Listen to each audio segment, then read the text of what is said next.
Hi friends, എല്ലാവർക്കും luminous P S C ക്ലാസ്സിലേക്ക് സ്വാഗതം. നമ്മൾ ഫിസിക്സിലെ ശബ്ദത്തെക്കുറിച്ചാണ് പറഞ്ഞുകൊണ്ടിരുന്നത്. അതിൽ നമുക്ക് ഉച്ചത എന്താണെന്ന് നോക്കാം. ശബ്ദത്തിൻ്റെ മറ്റൊരു പ്രത്യേകതയാണ് ഒച്ച എന്ന് പറയുന്നത്. അതായത് ക്രമരഹിതമായിട്ടുള്ളതും കേൾക്കാൻ അരോചകമായിട്ടുള്ള ശബ്ദത്തിൻ്റെ പ്രത്യേകതയാണ് ഒച്ച എന്ന് പറയുന്നത്. അതൊക്കെ അക്രമമായിരിക്കത്തില്ല അല്ലേ. എന്നാൽ ക്രമമായിട്ടുള്ളതും കേൾക്കാൻ ഇമ്പമുള്ളതുമായിട്ടുള്ള ശബ്ദത്തിൻ്റെ പ്രത്യേകതയാണ് സംഗീതം എന്ന് പറയുന്നത്.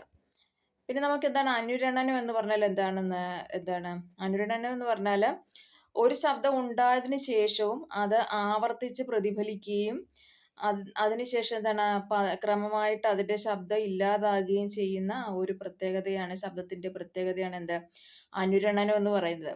എക്സാമ്പിൾ പറയാനാണെങ്കിൽ ഗോൾ ഗുംബസ്, കർണാടകയിലെ ഗോൾ ഗുംബസ് ബിജാപൂരിലുള്ളയാണ്. ആ ഗോൾ ഗുംബസ് എന്ന് പറയുന്ന മർമ്മ ഗോപുരത്തിൽ ഏകദേശം ഒരു ചെറിയൊരു സൗണ്ട്, ചെറിയൊരു സൗണ്ട് ആണെങ്കിൽ പോലും അത് പ്രതിധ്വനി നമുക്ക് അനുഭവപ്പെടും.